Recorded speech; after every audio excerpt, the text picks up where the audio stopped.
Ma grand-mère aura consacré toute sa vie à la famille. Elle fait partie de ces femmes qui n'ont jamais étudié, ni exercé de métier, et qui sont restées toute leur vie dépendantes d'un homme.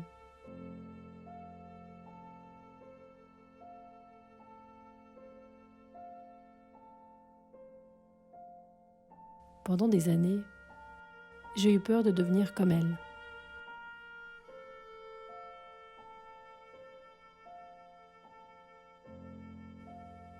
Alors j'ai étudié, j'ai choisi mes partenaires, je les ai quittés aussi, j'ai avorté, je me suis parfois éloignée de ma famille et je n'ai jamais laissé personne décider pour moi.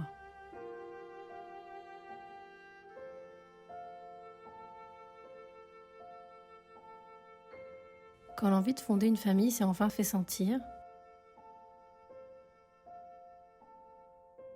j'ai cru que ce serait aussi simple que pour ma grand-mère.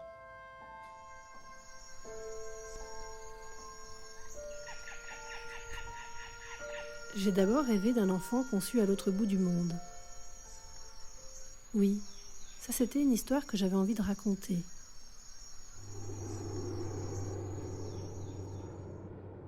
Et puis j'ai rêvé d'un enfant conçu dans un avion, pour ne pas pouvoir dire exactement le lieu de sa conception.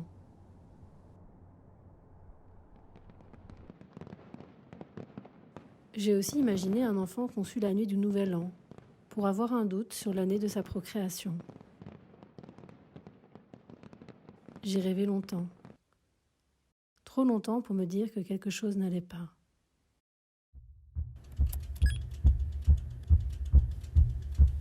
C'est la médecine qui a mis des mots et des images sur cette attente.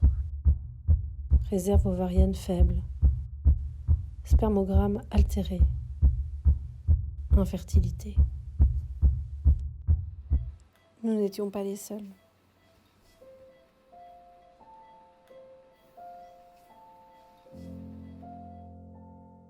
Les rêves, ils sont très très loin. J'ai perdu cette histoire-là. Je vois plus comment on devait faire un enfant avant. C'est sûr qu'avec la PMA, tu vas perdre un certain imaginaire. Mais c'est à nous d'aller de l'avant. Et on va s'en créer un nouveau.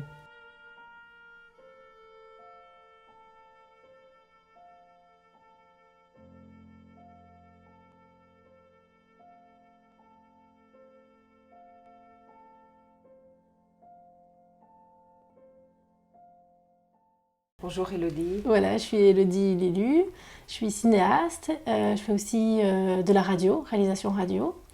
Et mon travail en ce moment se porte sur la procréation médicalement assistée, puisque je suis passée par là pendant plus de 4 ans. Et j'ai trouvé pendant ce parcours que je manquais un peu d'outils pour penser en fait la PMA, pour pouvoir appréhender ce monde-là, bien le vivre. Voilà, du coup, j'ai lancé un projet de documentaire qui est aussi un peu fictionnalisé sur la question de l'imaginaire en fait, dans la PMA. Le fait que la science permette de tout voir, puisque en fait, avec les échographies, avec les surveillances au niveau des hormones, enfin voilà, le transfert, toutes ces étapes en fait, pour créer un bébé, elles sont visualisées, conscientisées par les patients. Et ça change forcément d'un enfant conçu sous la couette par magie, enfin, la notion un peu mystérieuse, un petit peu taboue en fait, de la procréation, qu'on ne se représente pas, ce que moi j'appelle un peu l'image impossible ou interdite. Et en fait la PMA va évidemment casser tout ça. Et ce qui peut être bien, mais il faut des outils, j'ai envie de dire philosophiques, analytiques, pour pouvoir vivre avec ces images. Et qu'elles ne deviennent pas un enfer, parce qu'en plus c'est des images très répétitives, puisqu'on les voit en permanence. Quand on fait une FIV ou même une insémination, on doit aller tous les 2 jours à l'hôpital, faire des échographies.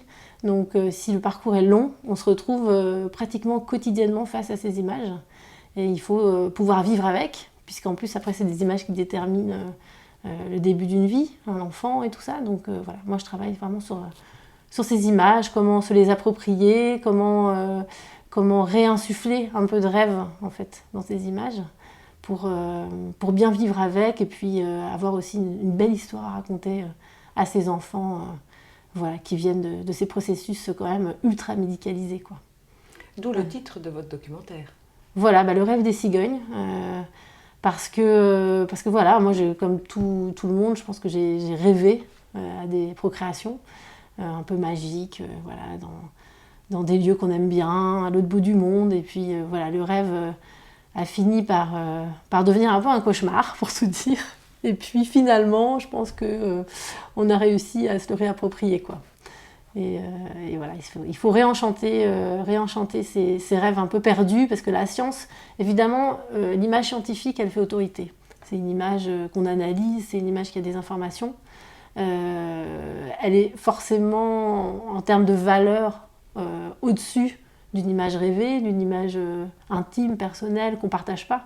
L'image scientifique, elle est partagée par tous, tout le monde a un point de vue dessus, elle donne des indications. Et c'est vrai que moi, dans mon processus de PMA, à force d'être face à ces images de l'autorité, on va dire, je trouvais qu'elles finissaient par plus rien dire.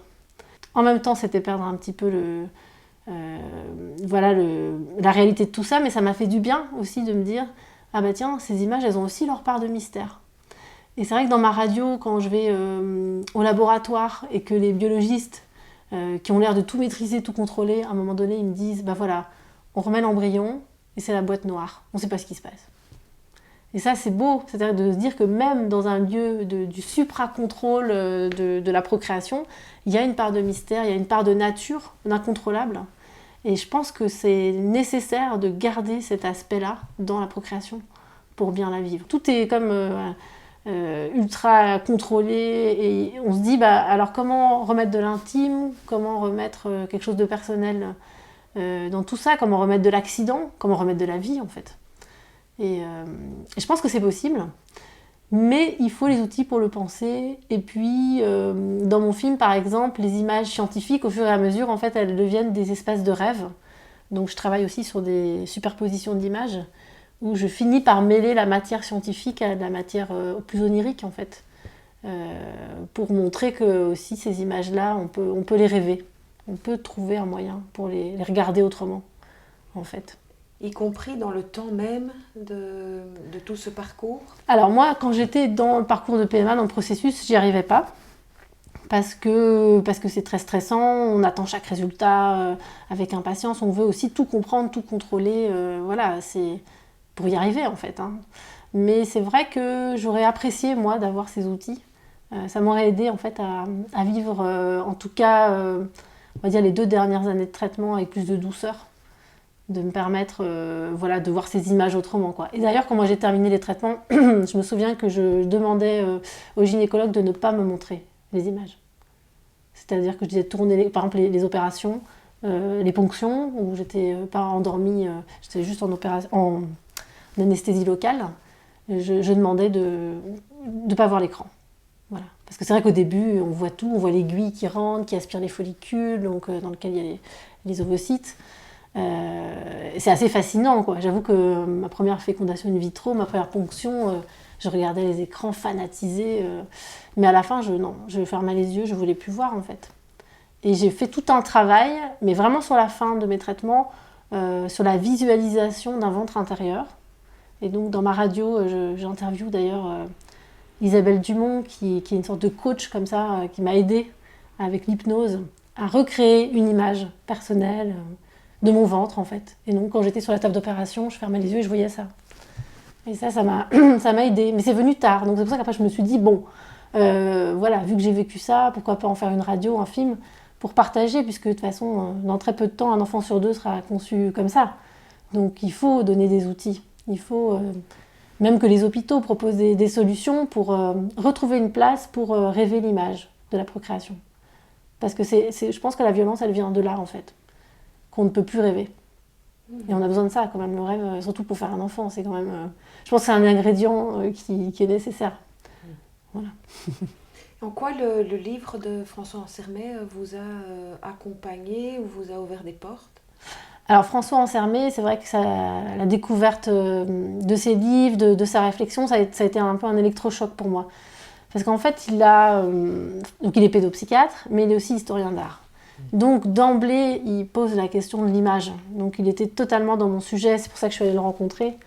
Et on a beaucoup discuté d'un tableau comme L'origine du monde, qui est tabou, et quelle est sa place dans l'histoire de l'art, et est-ce que finalement on voit quelque chose, ou est-ce qu'on ne voit rien? On voit tout, mais finalement on voit rien, on voit le mystère. Donc c'est vrai que tout de suite il a ce thème du mystère qui arrive dans sa réflexion, et voilà, il m'a aidé à penser tout ça en fait. Très très fort. Donc de revenir à la définition de l'image sur cette image impossible, donc de tabou qui est la procréation. Et aussi ce que j'adore dans sa pensée, c'est que même s'il réfléchit sur cette procréation, et d'ailleurs mon documentaire se termine sur cette idée-là, c'est que même si tout est très déterminé par la PMA par exemple, des processus scientifiques un peu lourds, on peut encore rêver son origine. C'est-à-dire que ça ne doit pas enfermer l'enfant par exemple. Moi je vais dire à mes enfants, je vais leur raconter leur histoire, parce que c'est pas, voilà, je n'imagine pas leur cacher ça. Mais il ne faut pas que ce soit un déterminisme. Ils vont connaître leur histoire, mais que je leur donne la possibilité de la rêver. Et peut-être de la raconter autrement, d'ajouter des choses, enfin voilà. Et aussi au cours de leur vie.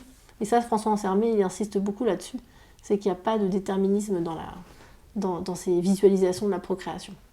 Il faut se redonner cette liberté-là, d'inventer son destin, quoi. C'est pas parce qu'on est un bébé congélo que forcément notre vie va être déterminée par ça. Ça fait partie de l'histoire, mais on peut se raconter plein de choses sur un bébé congélo. On peut dire à l'enfant qu'il est né sur la banquise. Enfin, je veux dire, il y a moyen d'amener aussi du rêve dans tout ça, quoi. Voilà.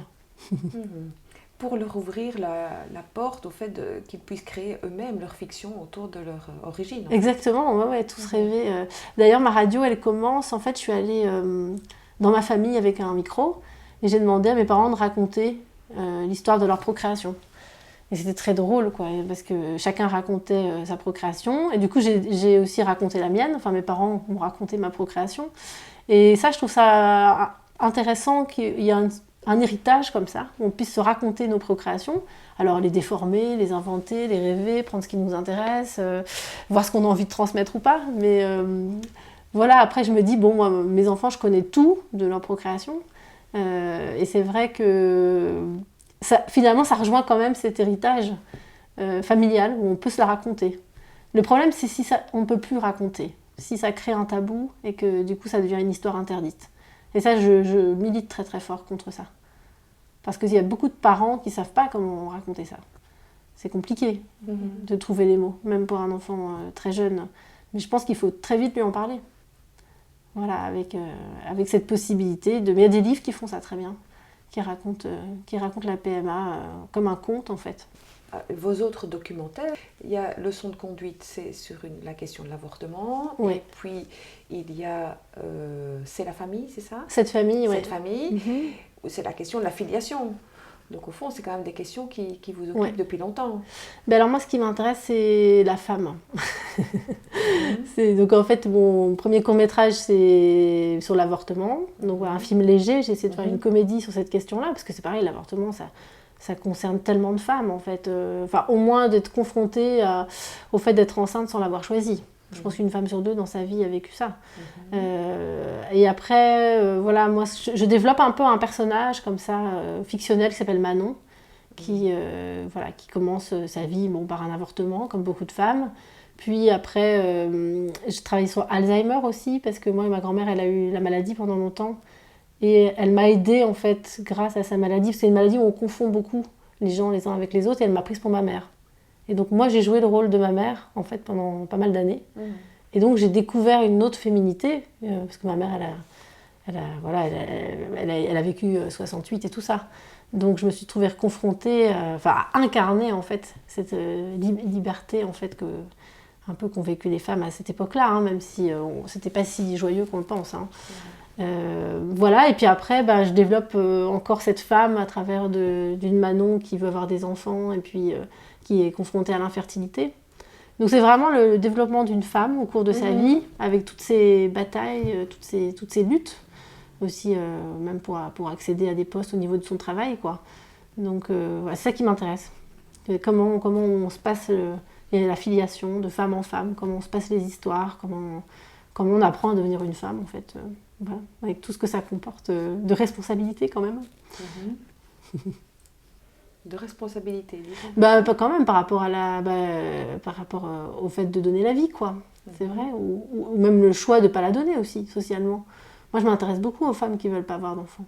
Je trouve que c'est hyper intéressant de les écouter. Parce qu'il y a une vraie pression sociale. Moi, je me suis à un moment donné aussi posé la question quand je n'arrivais pas à avoir d'enfants. Mais pourquoi, en fait? Il vient d'où ce désir, en fait? Est-ce que c'est pas la société qui me le dicte? Est-ce que vraiment j'ai envie d'avoir un enfant? Est-ce que je ne fais pas un enfant pour faire plaisir à mes parents? Qu'ils aient l'impression qu'il y a une filiation qui continue. Donc moi, ça m'a ramené à un désir profond que j'avais, pour le coup, mais sur lequel je ne m'étais jamais arrêtée ou questionnée. Je pense que je faisais un enfant parce que voilà, c'était dans l'ordre des choses, je suis une femme, je suis faite pour ça, entre guillemets.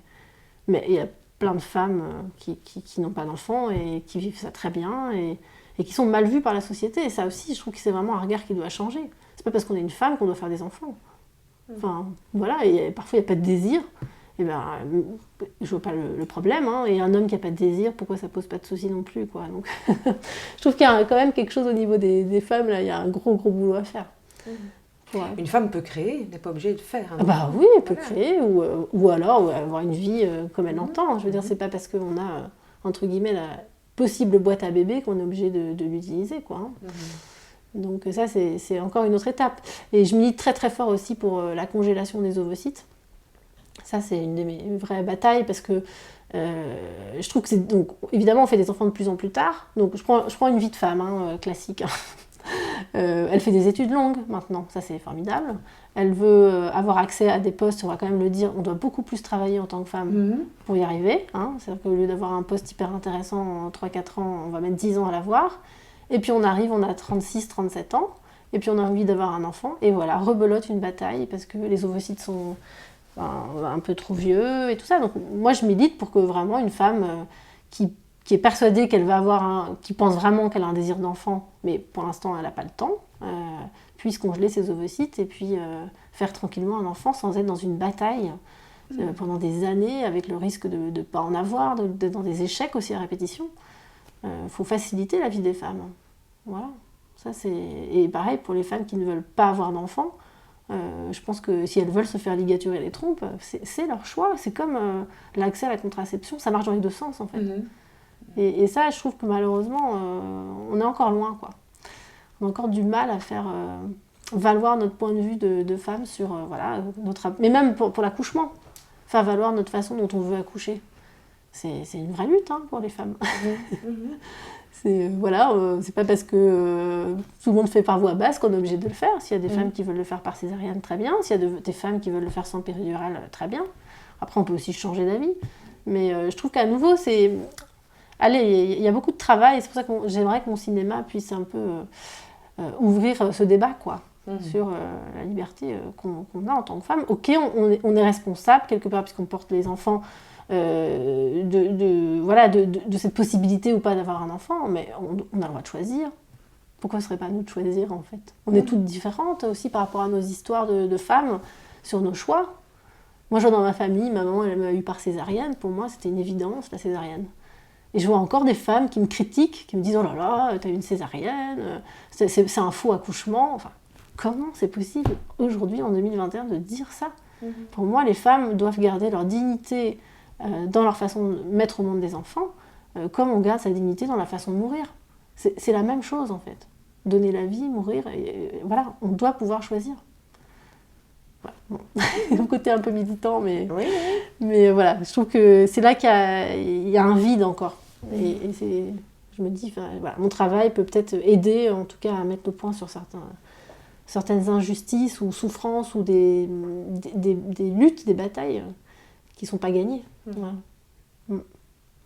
Tout à l'heure, vous parliez du désir d'enfant et de comment, pendant le parcours de la PMA, il y a quelque chose là qui ne peut plus ni se rêver, ni se penser, en fait. Oui, tout à fait. En fait, moi, ce qui s'est passé pendant mon parcours de PMA, c'est que, comme ça ne fonctionnait pas, je suis devenue tellement obsédée par le fait de tomber enceinte que j'ai perdu mon désir d'enfant qui s'est transformé en désir de tomber enceinte. Et en fait, je me suis rendu compte, au bout d'un moment, que je n'avais plus le désir d'enfant. C'est devenu la course au test positif, quoi. Et donc, je ne pensais plus l'enfant, en fait. Je pensais juste le fait d'être enceinte. Le fait que l'embryon s'implante. Mais j'étais bloquée au niveau de ma pensée sur vraiment ce désir, on va dire, originel que j'avais perdu, en fait, en cours de traitement, quoi. Et ça, quand j'ai compris ça, j'ai arrêté. J'ai fait une très, très longue pause, en fait. Pour que mon désir revienne, en fait. Parce que il y a des histoires, et d'ailleurs François Ansermet en parle, hein, de femmes comme ça qui ont été 7-8 ans en traitement, donc leur désir est devenu celui de tomber enceinte, et quand l'enfant arrive enfin, elles se rendent compte qu'elles n'ont plus ce désir pour cet enfant, en fait. Ça faisait plus partie du programme, quoi. Comme le rêve s'était arrêté au test positif, tout le reste correspondait plus à aucune réalité, en fait. Ou à aucun désir. Et ça, c'est très très grave, en fait. Donc il faut vraiment, je trouve, quand on suit un parcours, vraiment se questionner sur ce désir d'enfant. Moi, je trouve que c'était ça la chance de passer par là, c'est que j'ai pu vraiment me questionner en profondeur là-dessus, quoi. Même si ça s'est pas forcément fait au moment même, enfin si quand même quand j'ai arrêté, j'ai compris que j'avais perdu mon désir d'enfant, mais même après, quoi, vraiment pour le deuxième enfant, de se dire ah oui, c'est quoi un désir d'enfant? Parce qu'on le perd très vite, je pense qu'au bout de 3 mois de traitement, le désir il a disparu. Il est pris dans les mesures, en fait. Voilà, le désir est devenu une mesure, et ouais, exactement. C'est ça. Et c'est une question qu'on se pose aussi par rapport au début de la vie, parce que la PMA pose cette question-là. C'est quoi le début de la vie? Est-ce que le début de la vie, c'est le moment où la cellule se divise en deux? Est-ce que le début de la vie, c'est le moment où l'embryon est réimplanté dans le ventre de la maman? Est-ce que le début de la vie, c'est le moment où on entend le cœur qui bat? Est-ce que c'est quand l'enfant il sort? Enfin, voilà. Donc la PMA... Et pour vous? Alors justement, j'en ai beaucoup parlé avec François de cette question, et je pense que le désir, il remonte encore plus loin. Le début de la vie, pardon, il remonte au désir. Par exemple, j'ai un enfant qui est issu d'un embryon congelé, et c'est vrai que pour moi, la vie, avant sa naissance, elle était déjà là, en fait, parce que je le désirais très fort. Donc pour moi, 2 ans avant qu'il naisse, il faisait déjà partie de ma vie, quoi. Ce qui veut dire aussi que tous ces embryons que j'ai perdus, je les ai vécus comme des deuils, forcément. Voilà. Donc c'est aussi prendre un risque de penser comme ça. Mais je pense que c'est ça la réponse, parce que comme moi j'ai avorté aussi, d'ailleurs tardivement, ça aussi je milite pour qu'on puisse avorter plus tard, parce qu'il y a beaucoup de femmes qui ont leurs règles quand elles sont enceintes, qui ne se rendent pas compte. Enfin voilà, c'est des choses qui arrivent très fréquemment et à tout le monde, en fait. Et pour moi, il n'y avait pas de vie, en fait, parce qu'il n'y avait pas de désir. Alors que mes embryons qui avaient 2 jours et qui sont morts, enfin qu'on n'a pas pu faire implanter, pour moi, comme il y avait désir, il y avait vie. Voilà. Donc je pense que c'est le désir, la réponse. Voilà. Et chacun peut mettre ce désir où il veut aussi. Parce que les religions peuvent aussi dicter des choses, quoi. Bon, moi j'ai pas de religion, donc on va dire que c'est le désir, ma religion. Mais voilà, je crois que pour les musulmans, c'est le cœur qui bat. Enfin, on essaye de répondre à ce sont des vraies questions philosophiques. Et la PMA nous met face à ça. Et c'est vrai que moi, par exemple, j'ai des amis qui sont très très catholiques. Donc pour eux, dès qu'il y a division, c'est sûr, il y a une âme, il y a une vie. Voilà, et d'autres pour qui pas du tout. Donc bon, ça c'est aussi très personnel, et il faut laisser cette liberté-là. Mais la question, elle est posée, et c'est important aussi que les patients, avant de commencer, se la posent, cette question. Quand on commence un parcours de PMA, on doit signer une décharge. Donc il faut s'imaginer la première fois qu'on fait ça, les questions auxquelles on est confronté. Qu'est-ce qui se passe si on a donc des embryons surnuméraires? Donc on a trop d'embryons. Donc vraiment, embryon, ça veut dire que c'est l'ovocyte avec le sperme. Hein. Donc c'est vraiment un début de vie de 2 personnes. Hein. Qu'est-ce qu'on en fait?